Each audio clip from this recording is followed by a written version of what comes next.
सबकी पहले माफ़ी मांगती हूँ कि आप लोगों को बहुत बैठना पड़ा है, क्योंकि कोई मलाड से आ रहे थे, कोई लोअर परेड, सॉरी।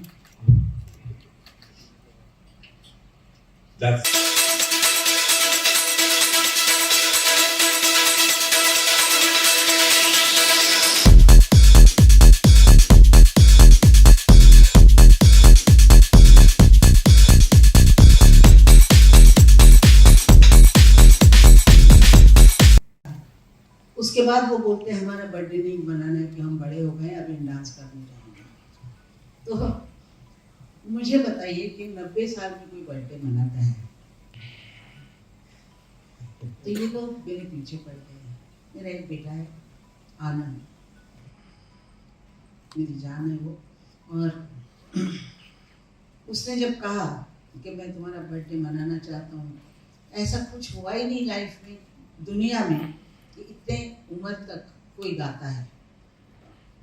तो मैंने कहा कि शो करने की क्या ज़रूरत है, घर में मनाओ ना पार्टी वार्टी, तुम्हारा कुछ चाहिए तो।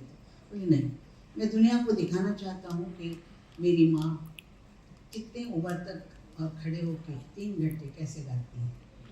उसको हमेशा से मेरे ऊपर बहुत गर्व है कि मैं हमेशा काम करती उसने देखा है मुझे। उसने जन्म से लेके अभी तक देखा है कि मैं खड़ी हूँ, किचन में देखती हूँ, बाहर भी देखती हूँ, गाना भी गाती हूँ। तो उसको एक अभिमान है मेरा, और मेरे सारे घर वालों को मेरा अभिमान है कि मैं इस उम्र तक गा रही हूँ। मेरे को ऐसा कुछ लगता नहीं है, गाना गाते हैं तो गाते रहने, उम्र बढ़ रही है तो बढ़ रही है, तो क्या करें ना। तो ऐसा कुछ बनाना नहीं चाहिए चाहती थी मैं, लेकिन इनके सामने झुकना पड़ा मुझे।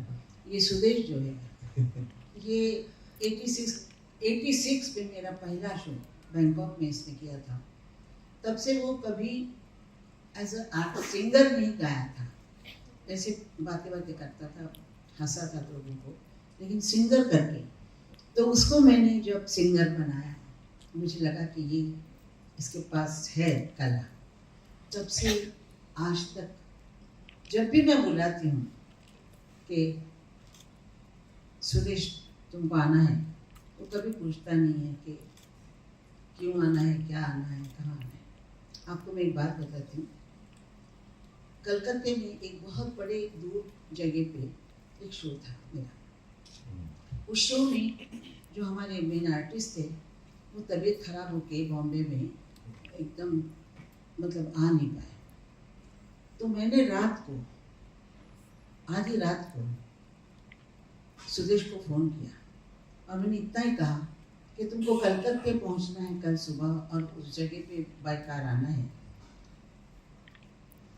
कहाँ कुछ ये मत पूछो, उसने कहा मैं पहुंच रहा हूँ। उसके अलावा उसने कुछ नहीं कहा, और वो आया और वो शो मेरा गाया उसने। तो इतना मेरा उसका अच्छा संबंध है, तो उसका और मैं तारीफ कुछ क्या करें, मेरा बेटा है। रही बात हमारे नीति शंकर जी, वो हमारे म्यूज़िक का सब देखते हैं, कंडक्ट भी करते हैं, बजाती भी हैं, बहुत बड़ी म्यूजिशियन है। उन्होंने अल्लाह रखा खान साहब से तबला सीखा है, और बाद में जितने इंग्लिश होते बजाने के, तुंगा बुंगा बुंगा पुंगा, पता नहीं क्या होता है, सब वो बजाते हैं। और उनके वजह से मेरा जो ऑर्केस्ट्रा है, बड़ा बहुत खूबसूरत ऑर्केस्ट्रा है। अनमोल ऐसी चीज़ है, अनमोल हीरा है। अनमोल से मैं क्या कहूँ, वो जब आता है स्टेज पे तो मुझे एकदम सुकून आ जाता है कि हाँ, मुझे सांस लेने की जगह है अभी। और कोई इतना अच्छी तरह संभालता है। तो मेरी जो टीम है उसमें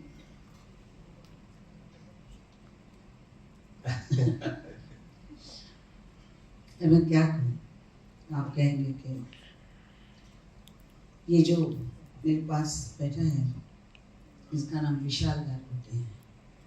इन्होंने जो शो किए हैं, बहुत शो किए हैं, बहुत काम करते रहते हैं, बहुत मतलब उनमें ये है कि मैं कुछ ना कुछ करूँ, ये जो आदत होती है ना वैसे उनमें है। तो उन्होंने जब मेरे पास आए और मुझे कहा आपका शो मुझे करना है, तो मैंने कहा दुबई आओ, दुबई का शो देखो और सोचो कर सकते हो या नहीं। तो उन्होंने दुबई का शो भी देखा, बहुत बड़ा शो था, बहुत बड़े मतलब क्या लगा हुआ था और क्या स्टेज, बहुत स्टेज बड़ा और बहुत लोग थे वहाँ पर। तो मैंने बाद में मुझसे मेरे पास आया और कहा कि मैं शो करना चाहता हूँ। मैंने कहा अभी भी तुम्हारी इच्छा है कि ये शो करना है, ये बहुत बड़ा शो है बहुत। तो उन्होंने से कहा मैं करूँगा और देखना मैं उससे भी अच्छा करूँगा। तो और मुझे मालूम है कि जो बहुत पैसे वाले होते हैं वो पैसे है नहीं। और मुझे ये बात अच्छी लगी कि इतना बड़ा शो करने के बावजूद वो गरीब बच्चों के लिए उसमें से पैसे देता है। ये चैरिटी शो है। चाइल्ड डेवलपमेंट फाउंडेशन जो है, क्या चाइल्ड डेवलपमेंट फाउंडेशन जो है उसकी तरफ इसकी एक बहुत बड़ी रकम जो है वो जाएगी। हाँ, बहुत बड़ी रकम उसमें जाएगी। तो देखिए क्या बचेगा।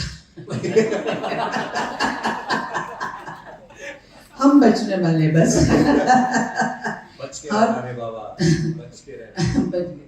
तो मैं आई ये कैसी फीलिंग है कि आप जब स्टेज पे परफॉर्म कर रही होंगी तो आपके बिल्कुल साथ में your beautiful granddaughter Zanaya is going to be performing. ये अपने आप में कितना गोल्डन मोमेंट है। अपने बच्चे की तारीफ करना बड़ा मुश्किल होता है।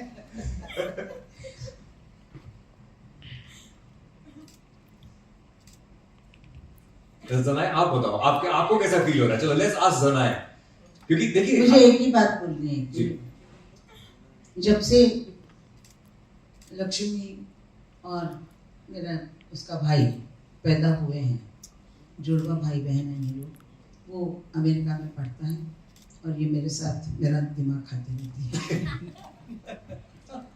तो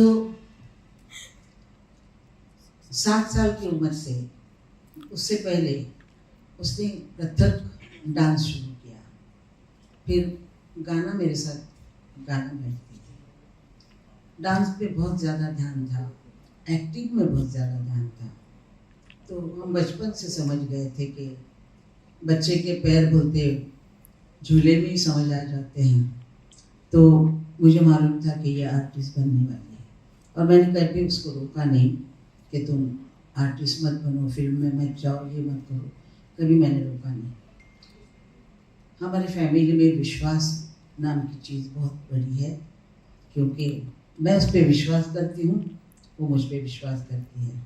मुझे मालूम है वो कभी गलत नहीं करेगी। तो आप देखिए उसका डांस, फिर आप बोलिए आप तो दुबई नहीं आए होंगे, तो आज मतलब 9 तारीख को आप खुद डांस उसका देखिए और उसकी जो परफॉर्मेंस है वो देख के आपको लगेगा कि star is born. Wow, that's a huge compliment. Star is born. ज़नाए, see हम सब के लिए Asha ji is the legend Asha ji, but तुम्हारे लिए तो दादी है, but after all है तो legend, और उनके साथ में परफॉर्म करना, what is your feeling? Tell us.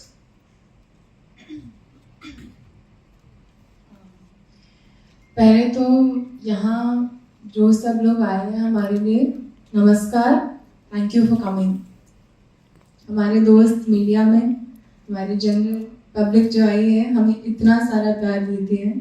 आप मेरी दादी को 90 साल में इतना प्यार दे रहे हो, इसको देख के मेरे आंखों में आंसू आ जाते हैं। क्या है ना कि मुझे बातें करने का बहुत शौक है, तो लोग बोलते रहते हैं तो मैं बातें करते करते ना ज्यादा ही भटक जाती हूँ। तो सब मुझसे कहते कि ज़नाए थोड़ा मुद्दे पे आ जा, तो आज मैं सीधा मुद्दे पे आ रही हूँ। मैं अपने आप को बहुत भाग्यशाली समझती हूँ क्योंकि मैं इस घर में मेरा जन्म हुआ और इस कॉन्फ्रेंस के लिए 2 चीज़ें हैं।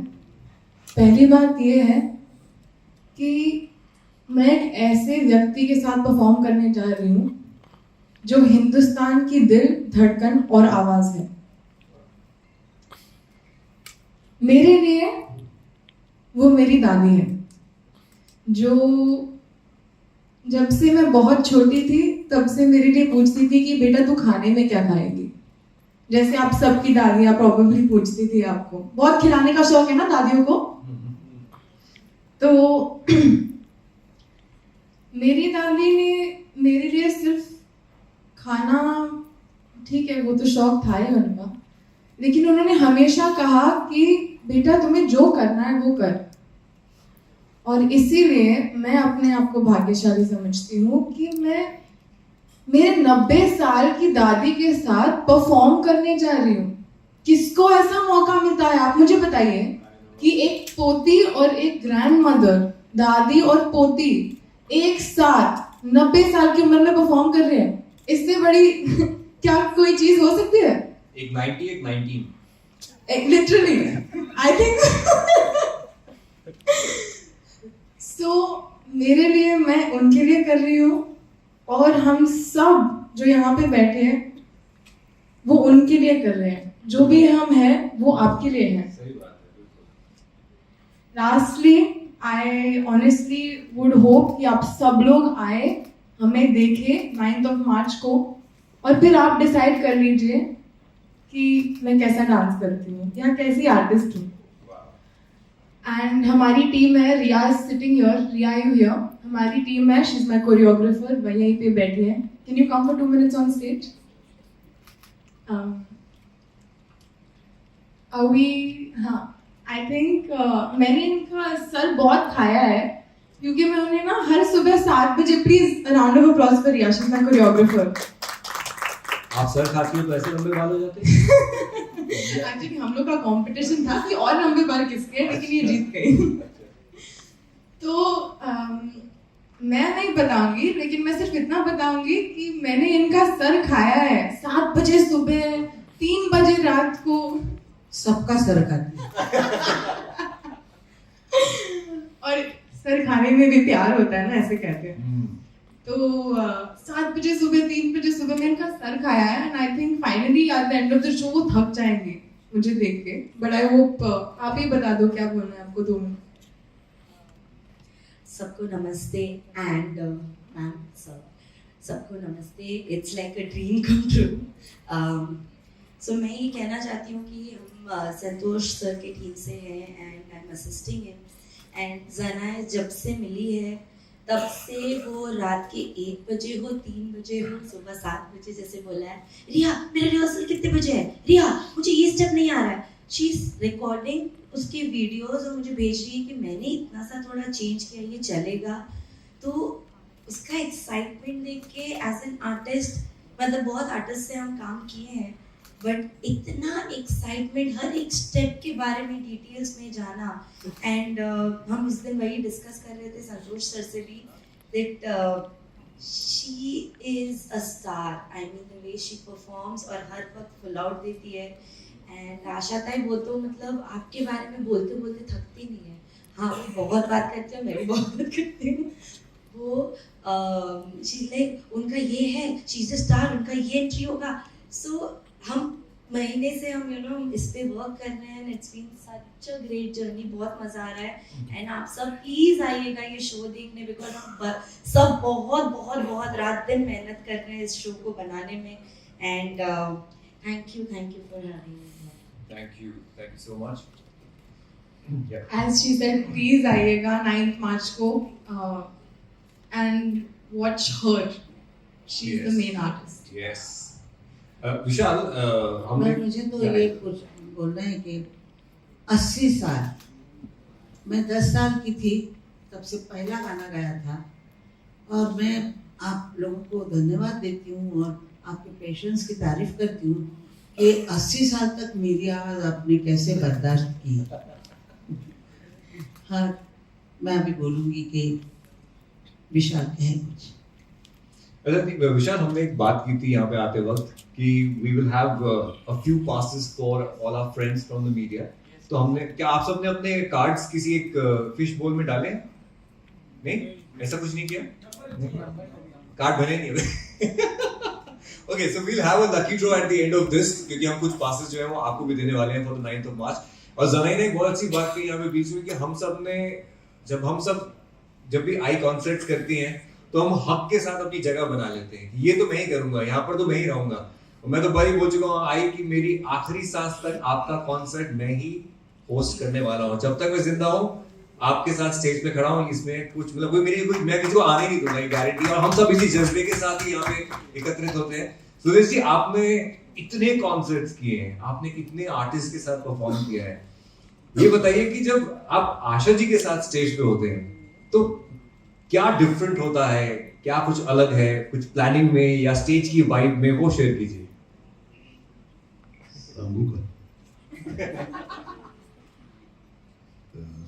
सबसे पहले नमस्कार। आशा जी ने जो आते ही कहा कि देर हो गई, एक्चुअली वजह मैं हूँ, मैं देर करता नहीं, देर हो जाती है। और मैं सिर्फ इस कॉन्सर्ट के बारे में इतना कहूँगा कि जो पहला कॉन्सर्ट मैंने किया था 1986 में, जहाँ आशा जी मुझे ले गई थी पंचमदा के साथ, उस वक्त जितना मैं एक्साइटेड था, नर्वस था, खुश था, उतना ही मैं इस कॉन्सर्ट के लिए भी एक्साइटेड हूँ।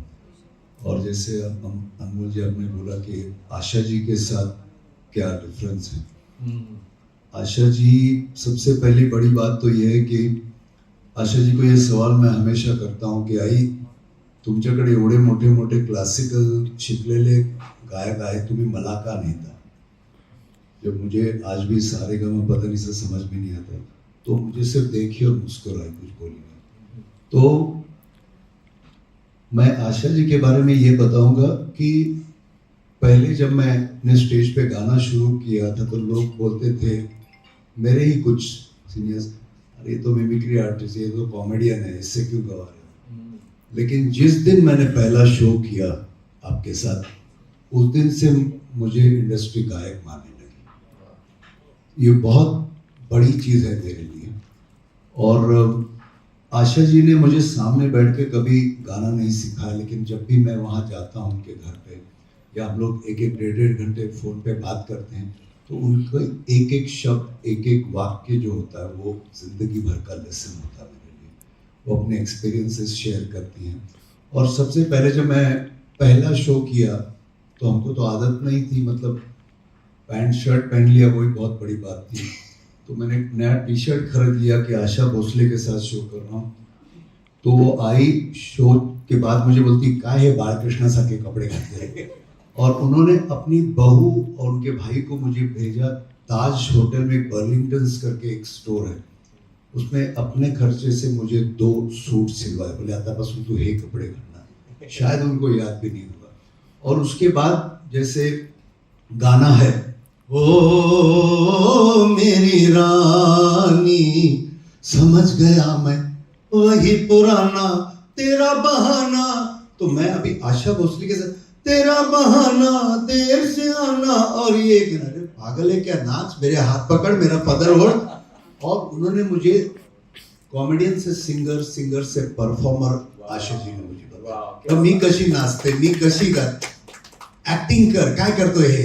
आणि मुझे कभी कभी उन्होंने नालायक भी बोला है, तो हलकटैस भी बोला है। मतलब मैं तो कहता हूँ ये सबके लिए हमारे इंडस्ट्री में सरस्वती माता है, लेकिन ये मेरी माँ है।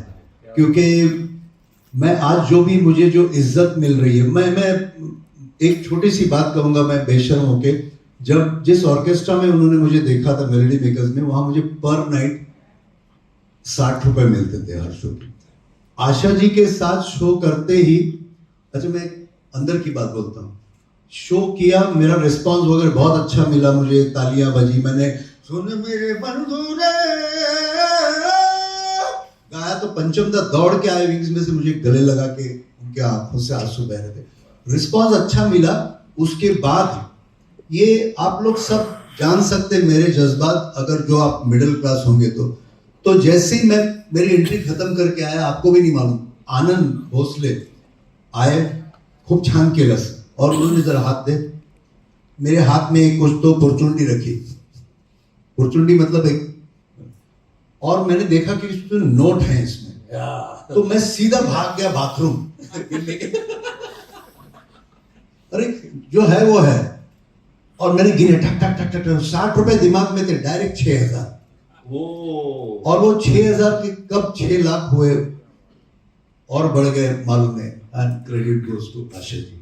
तो मैं अलग कुछ नहीं है, हर शो में गाने हम वही गाते हैं, लेकिन हर शो में, हर रिहर्सल में बहुत कुछ सीखने को मिलता है। और दूसरी बात मैं अपने कलीग से भी शेयर करता हूँ कि कुछ गाने ऐसे जो इन्होंने लाखों बार गाए होंगे, लेकिन जब भी शो की डेट कंफर्म होती है, कम से कम 3 से 4 संडेज पूरे ग्रुप के साथ, वो सिर्फ हमें नहीं गवाती, पिया तू, दम मारो दम, जाने जा, उमराव जान, खुद भी 2-2, 3-3 बार रिहर्सल करती। इसलिए आशा जी बस। और मैं बहुत कहता हूँ खुशकिस्मत हूँ कि पिछले जन्म में कोई मैंने पुण्य किया होगा, ये आशा जी मुझ पे भरोसा करती हैं। Thank you. Wow, क्या बात, thank you so much, Sudesh ji. We have a few more questions coming from our end, and then I'll open it up for the media. थोड़ा सा इंतजार कीजिएगा। हम obviously and one of the prime rhythm composers of our industry. हमारी industry का आज की date में कोई भी कंपोजर नहीं होगा जो नितिन जी के बगैर अपना म्यूजिक कंपोज कर दे और आगे बढ़ जाए। But Nitin ji, so many years you have been the person, that rock bottom person. जब आशा जी स्टेज पे होती हैं तो बिल्कुल राइट हैंड साइड पीछे आप वहां पे एकदम चट्टान की तरह जमे हुए होते हैं। Tell us, how do you design the music for a Asha Bhosle concert?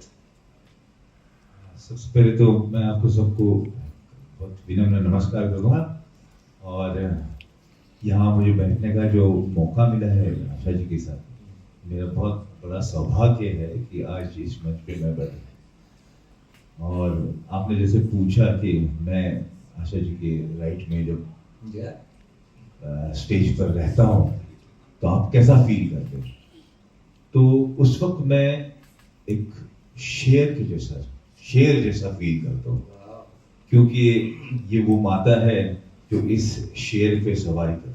अरे वाह, क्या बात है, क्या बात। ये माता जो है ना पूरी दुनिया में जाती है, उनका मैं मतलब म्यूजिकल जर्नी उनकी जो होते हैं उसमें ये शेर है, उसको बढ़ के सवारी करती है। और ये जितने सालों से मैं उनके साथ काम कर रहा हूँ, ये तो मेरा सौभाग्य है कि इनके साथ मैं काम कर रहा हूँ, लेकिन ये मेरी तीसरी पीढ़ी है, 3rd जनरेशन जो इनके खानदान के साथ में जुड़े हुए, और इनसे इतना इंस्पिरेशन मिलता है हमको, इनसे इतना सीखने को मिलता है। क्योंकि एक सॉन्ग जब मैं तो म्यूजिक के बारे में बात कर रहा हूँ क्योंकि मैं म्यूजिशियन हूँ, तो एक सॉन्ग जब तक बिल्कुल परफेक्ट ना हो, उसके एक छोटे नोट्स उसमें जो बजाया हुआ है एकदम बिल्कुल रिकॉर्ड जैसा सुनाई ना दे, तब तक ये एक गाने को रिहर्सल करते हैं। मतलब आप सोच लीजिए कि सुबह हम लोगों की 11 बजे रिहर्सल शुरू हो जाए तो 6 बजे तक 7-8 घंटे हम लोग रिहर्सल करते रहते हैं, और उसके बावजूद भी आशा जी जाने का नाम नहीं लेते, और सब सारे म्यूजिशियन वहां बैठे रहते कि कब ये निकलेंगे और हम लोग कब पैकअप करेंगे। मतलब हम लोग थक जाते हैं, लेकिन इनका दिल नहीं भरता गाने से, क्योंकि मैंने देखा है कि संगीत जो है, इनका जो म्यूजिक है, वो उनका ऑक्सीजन है। वो जितना गाते रहते हैं, जितना म्यूजिक में रहते हैं, उतना ज्यादा फ्रेश रहते हैं हमेशा। वो जब भी आते हैं हमारे रिहर्सल में, तो उसके पहले 2-3 घंटा उनका सुबह से कान पूरा ऑन रहता है घर में, और वो रियाज करते रहते हैं, चाहे वो चाय बनाए या चाहे खाना बनाए, उनके मतलब गाना वो जो माइंड में है ना, चलते ही रहता है, गला हमेशा खराब। Sorry, Nitin uncle, I just want to cut you. हर सुबह 4 बजे मुझे तानपुरा सुनाई देता है। देखो, रिहर्सल तो ये दूर अंदर की है, बात हर है। सुबह 4 बजे। मैंने थोड़ा सा लेट बोला, ये अंदर की बात उन्होंने बताई 4 बजे से कितनी बार कॉल करो तो तानपुरा चल रहा होता है पीछे कॉल पे। वो तानपुरा चलता रहता है। ये इसके लिए मैं बोल रहा था कि ये ऑक्सीजन है। ऑक्सीजन। ये म्यूजिक जो है ना उनको लेके आगे तक चल रहा है। और एज मतलब age is just number for her. ये हमने उनसे बहुत पहले मतलब ये सीखा है हमने। उनके लिए सिर्फ नंबर थे। वो कभी भी वो 90 का वो बिहेवियर नहीं है उनका कभी भी।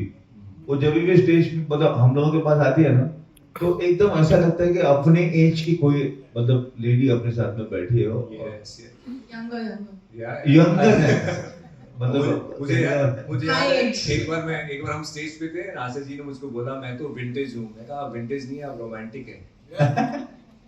वो देखो रोमांस और म्यूजिक जिंदा एक दूसरे से रहता है, जुड़ा हुआ है। क्या बात है। क्योंकि वीनस जो है यस, इट रूल्स। आर्टिस्ट वही बन सकता है जिसका वीनस माउंट जो है वो ज्यादा पावरफुल है।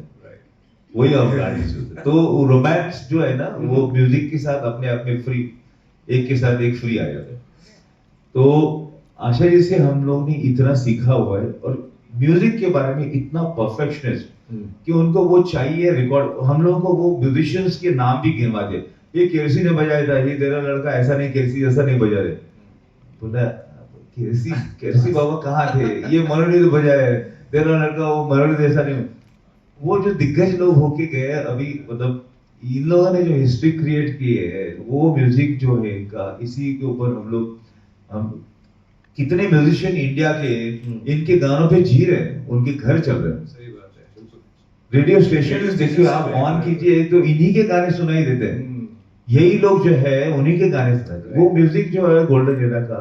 तो ये शो जो है, शो के बारे में बताऊंगा, इस शो में इन्होंने काफी सारे गाने इन्हीं के गाने जो पुराने गाने हैं उसको न्यू स्टाइल से हमसे अरेंज करवा के उसका मतलब उसका मजा ही दुगना कर दिया। मतलब old wine in new bottle, new packing में वो लेके आ रहे हैं। और उसके साथ में मतलब वर्सेटाइल आर्टिस्ट है। वो स्टेज पे डायलॉग बोलेंगे, शेर मतलब शेर कहेंगे, डांस भी करते हैं, गाना तो है ही, और साथ साथ में कभी मूड आए तो वो मैजिक भी दिखा देते हैं।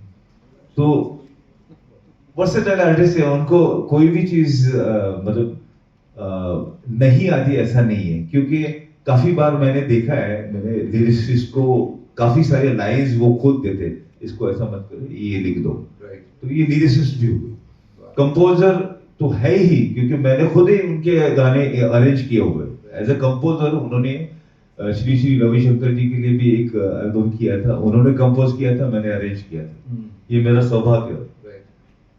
और एक सबसे बड़ी बात है कि ऐसा इसलिए है क्योंकि उनके जो इनका जो बैकबोन है, इनके जो लड़के आनंद भोसले, वो इनको इतना ज्यादा मोटिवेट करते हैं। मम्मी को कभी बैठने ही नहीं देते घर पे। तू ये कर, तू वो कर, तू मॉडर्न तरीके से कर, तू ये पहन वो पहन, हर चीज पे आनंद जी का बिल्कुल एकदम बारीकी से ध्यान होता है। और उन्होंने ये शो ऐसा यूनिक डिजाइन किया है। और ये शो ग्रैंड इसलिए है, सबसे पहली बात तो मैंने आज तक सुना नहीं कि 90 के एज में 3 घंटे कोई स्टेज पे परफॉर्म करे। और मैंने मतलब खुद इनके साथ में काफी सारे प्रोग्राम किए। 90 के एज में हमको लगता ही नहीं है कि आशा जी 90 है। तो इसलिए मैं ये कहूंगा, आप लोग आर्टिस्ट की आवाज को दुनिया तक पहुंचाने वाले लोग हैं, आपसे ये कहूंगा कि आप ये दुनिया को जरूर बता दीजिए कि ये प्रोग्राम है ना, वो इसलिए सबसे बड़ा प्रोग्राम है क्योंकि आपको ये प्रोग्राम में आशा जी को लाइव परफॉर्म करते हुए 90 ईयर्स के बाद देखना है। क्योंकि हमने शिवाजी महाराज जी को लड़ते हुए देखा नहीं, उनकी स्टोरीज सुनते, तानाजी मालुसरे ये वो सब।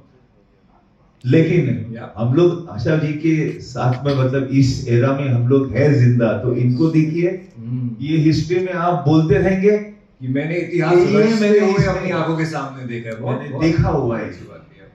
और जिस तरह से मतलब महाराष्ट्र इंडिया मतलब हम लोग का महाराष्ट्र जो है शिवाजी महाराज भोसले, इन्होंने मतलब महाराष्ट्र का नाम पूरे दुनिया में बढ़ा दिया। इसी तरह से हमारे संगीत का नाम, यहाँ सब भोसले बैठे हुए हैं। क्या बात है। मुझे अभी एक बात याद आई। ये जो शो हमने दुबई में किया था, तब मैंने कहा था कि कुछ वजह से दुबई किया। अभी मैंने कहा था कि मैं बम्बई में शो करूंगी, वो मैंने अपना प्रॉमिस कैसा भी करके, बहुत कुछ करके बहुत कुछ करके मैंने अपना प्रॉमिस निभाया है। और मैं अब ये बोलती हूँ कि अगर मेरी जिंदगी रही तो मैं महाराष्ट्र में कोल्हापुर, पुणे, नागपुर, इंदौर, जहाँ पर मैं जा सकती हूँ वहाँ के लोगों को जाके मिलूंगी और सब जगह मैं शो करूँगी। तू साथ देगा ना? ये क्या बात है। ओके, शो करूँगी। और मेरे शो का नाम क्या है? मैं बिल्कुल उसी का कहने वाला था भाई। यस। वो फिर नहीं आती, मैं भी फिर नहीं आऊंगी। और थोड़े दिन के बाद, कब पता नहीं कब, लेकिन शो का जो नाम है वो आप याद रखिए कि वो फिर नहीं आती।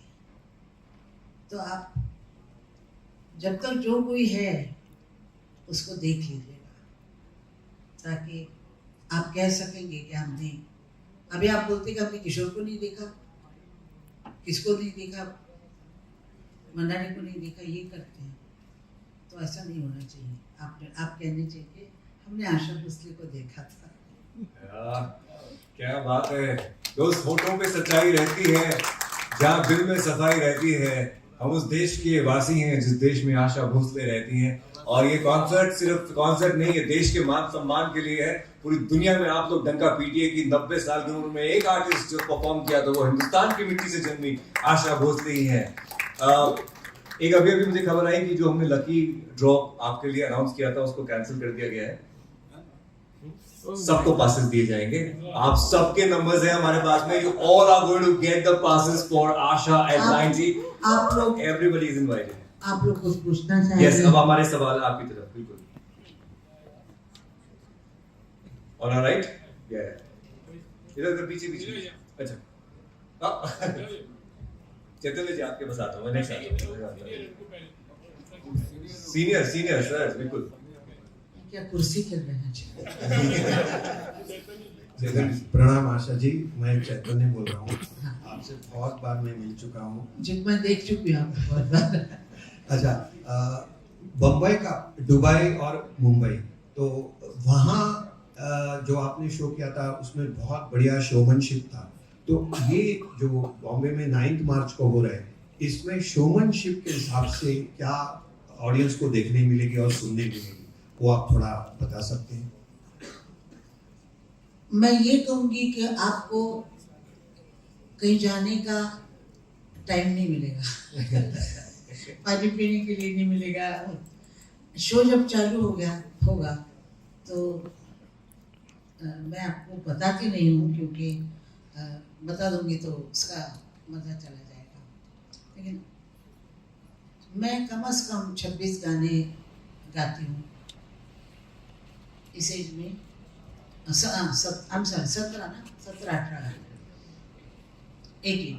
18 गाने गाती हूँ और हर वक्त स्टेज पे रहती हूँ। फिर ये हमारी जो गुड़िया है, ये गुड़िया बहुत सुंदर डांस करती हैं और सुदेश जी बहुत अच्छा मेरा साथ देते हैं। तो आपको टाइम नहीं मिलेगा कि अभी आप कहेंगे 3 घंटे हो गए, अरे अभी क्यों नहीं है वो शो, ऐसा कहेंगे आप। मैं आपको ये वादा मोदी जी का ये आशा भोसले की गारंटी है। ये गारंटी। आशा जी, ये आप ही का गाना है, ये वादा रहा, जो फिल्म में आपने इतने बढ़िया गाना है, तो ये वादा रहा हमेशा आपका ये रहता है। जी हाँ। I think your mic is not on. Same mic, please. Hello, this is Sohail from instant Bollywood. सबसे आशा जी, अब पहले तो सबसे बहुत बहुत बधाई। आशा एट 90, हम तो चाहते हैं आशा एट 100, 150, 200 इस तरह से हम अटेंड कर सकें। सबसे पहले तो ये हम बात करना चाहेंगे, और सभी को जितने लोग मंच पर हैं, with congratulation and all the very best. अच्छा जी, जैसे मैं सर ने कहा था कि दुबई वाला जो शो था वो काफ़ी सक्सेसफुल था, लेकिन दुबई में आपने जो शो किया था वो काफ़ी एक लंबे गैप के बाद आपने एक लाइव शो किया था। इट वाज लाइक एक ओपरा जैसा होता है एक्चुअली। तो यहाँ वो शो करने के बाद आपका जोश और कितना बढ़ गया है इस बार ये शो करने के लिए? और यस, उस शो के बाद मेरा कॉन्फिडेंस और बढ़ गया है, और मुझे मालूम है कि उस शो से ये ज़्यादा अच्छा शो होगा, क्योंकि उसमें हम डरे हुए थे कि हाँ क्या होगा, कैसे होगा। और दुबई भी थी, अपना शहर भी नहीं था, बाकी लोग बहुत मुल्कों से आए हुए थे, पता नहीं था। बम्बई तो मेरी है। बम्बई के सड़कों पे मैं जब बस पकड़ने जाती थी, ट्रेन पकड़ने जाती थी, तब बम्बई ने मुझे देखा है, गरीबी में मुझे देखा है, गाड़ी में चढ़ते हुए भी देखा है, गाड़ी से उतरते हुए भी देखा है। और अब सब कुछ है, बच्चे हैं, सब है, तब भी देखा है। सारी मुश्किलें पार करके इस बम्बई ने मुझे संभाला है। तो ये बम्बई मेरी है, और इस बम्बई में मैं शो करूँगी, बहुत कॉन्फिडेंस से करूँगी, और मुझे मालूम है कि मेरे सुनने वाले खुश होकर जाएंगे कि आशा आशा है। डेफिनेटली आप लाइक वी आर, हम सच्चे मुंबईकर्स हैं एक्चुअली। तो जब आपने दुबई में किया था, यहाँ पर किस तरह की गाने चुनने होते, लोग कैसे रहते, जैसे अपनी ही जगह है, मुंबई से बिलोंग करते, तो वो गानों की और वो एक शो का फॉर्मेट और स्ट्रैटेजी किस तरह से रहती है आपके लिए, उस पर आप भी कितना वर्क करते हो? आप आ रहे हैं ना show? Definitely. So you will see. This is the full Mumbai Meri Jaan Amchi Mumbai Maharashtra show, and this is going to be exactly what you expect it to be. Thank you. Thanks. नमस्ते आशा जी, मेरा नाम चिंतन है, यहाँ पे first. अभी पंकज उदास जी का देहांत हो गया था कुछ वक्त पहले। आप उनके साथ, उनकी गायकी के बारे में, उनके साथ आपके कुछ अनुभव हो वो शेयर कर सकते हैं हमारे साथ? मैं उनकी बहुत ज़्यादा फैन थी, और मैं गाने सुना करती थी, और मेरे घर पे आते थे। मैंने उनका गाना गाया भी है, म्यूज़िक डायरेक्टर भी थे, तो उन्होंने गाया, मैंने गाया है। बड़े बहुत अच्छे इंसान थे, और पता नहीं, भगवान की मर्जी, उसके मर्जी के सामने कोई नहीं जा सकता। वो कहते हैं ना कि 5वें दिन देवी आती है 6वीं, और वो लिख के जाती है यहाँ पर, बस ठीक वो वही होता है, नसीब का लिखा कोई टाल नहीं सकता, और हम देखते रह जाते हैं। मेरे घर में भी बहुत ऐसा हुआ है, देखना पड़ता है, सुनना पड़ता है। दुख कहना नहीं होता है, खुशी कहनी होती है, बस दुख मन में रखना, खुशी से। Thank you. हेलो, नमस्ते। यहाँ पर इधर हाँ, मेरा नाम शिल्पा है, मैं मायापुरी मैगजीन से हूँ। आशा जी, बहुत बहुत मुबारकबाद, जिस तरह से आपके फैंस के लिए एक विजुअल ट्रीट है कि इस एज में भी इस तरह से उन्हें एंटरटेन करना, सिर्फ इंडिया में नहीं और almost out of country also. So बहुत बहुत मुबारकबाद। और जिस तरह से अभी आपकी बात भी हो रही थी कि आप अभी भी सुबह 4 बजे उठ के तानपुरा लेकर बैठती है, तो इस age is just a number I think. और जिस तरह से आप अभी भी इतनी डेडिकेटेडली अपनी इस साधना को, इस म्यूजिक को जिंदा रखती है हर तरह से, तो क्या आपकी प्रेरणा रही है, इंस्पिरेशन रही है कि आप अभी भी इस एज में भी सभी को अपनी तरफ से जो है अपने अंदाज से सबको एंटरटेन करते आ रही है? जब पहले गाना शुरू किया था तो ऐसा सोच के नहीं शुरू किया था कि मैं सिंगर बनूंगी और प्लेबैक सिंगर बनूंगी और बनूंगी। गाना मेरा पैशन है। गाने के सिवा में मतलब सुनते रहते लोग और बोलते हैं चुप करो अभी इतना गाती हो, ऐसा हो। तो मैं बचपन से ही गाना गाती थी, फिर उसके बाद परिस्थिति से गाना शुरू किया। उसके बाद